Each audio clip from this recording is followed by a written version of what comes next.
नमस्कार.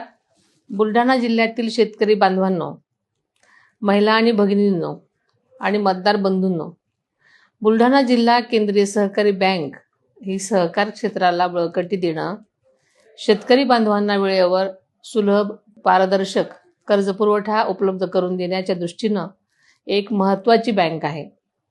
या बँकेच्या संचालक मंडळाच्या निवडणुकीत आपल्या सर्वांच्या पाठिंब्यानं अजितदादा पवार शेतकरी परिवर्तन पॅनल पूर्ण ताकदीनं आणि निष्ठेनं उतरत आहे. आदरणीय दादांच्या नेतृत्वाखाली आणि विचारसरणीवर विश्वास ठेवून सहकार क्षेत्रात खऱ्या अर्थानं परिवर्तन घडवण्यासाठी आणि शेतकऱ्यांच्या हक्काचं रक्षण करण्यासाठी हे पॅनल कटिबद्ध आहे.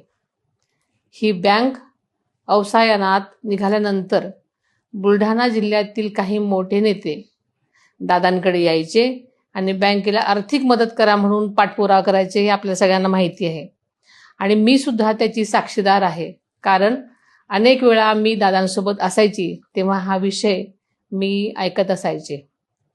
आदरणीय दादांनी जिल्ह्यातील सहकार क्षेत्रातील ही सर्वोच्च संस्था पुन्हा ताकदीनं उभी राहावी, शेतकऱ्यांच्या या बँकेला नवसंजीवनी मिळावी यासाठी 300 कोटी रुपयांची आर्थिक मदत केली.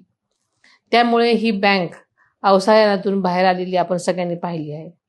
आता मात्र या नेत्यांनी आपल्या पक्षाला वगळून इतर सर्व पक्षाला सोबत घेतलं, याची मला खंत वाटते.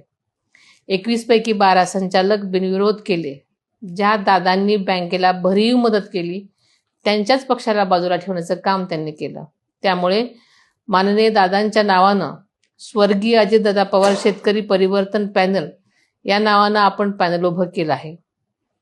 सहकारातील पारदर्शकता, शेतकऱ्यांची समृद्धी, बँकेचा सर्वांगीण विकास आणि अजितदादांच्या विचारांना पुढे नेण्यासाठी 7 जागांवर निवडणूक रिंगणात असलेल्या आपल्या राष्ट्रवादी काँग्रेस पुरस्कृत अजितदादा पवार शेतकरी परिवर्तन पॅनेलच्या सर्व सुशिक्षित, अभ्यासू आणि निष्ठावंत उमेदवारांना ट्रॅक्टर निशाणीवर शिक्का मारून प्रचंड बहुमताने विजयी करा आणि आपल्याला सेवेची संधी द्या.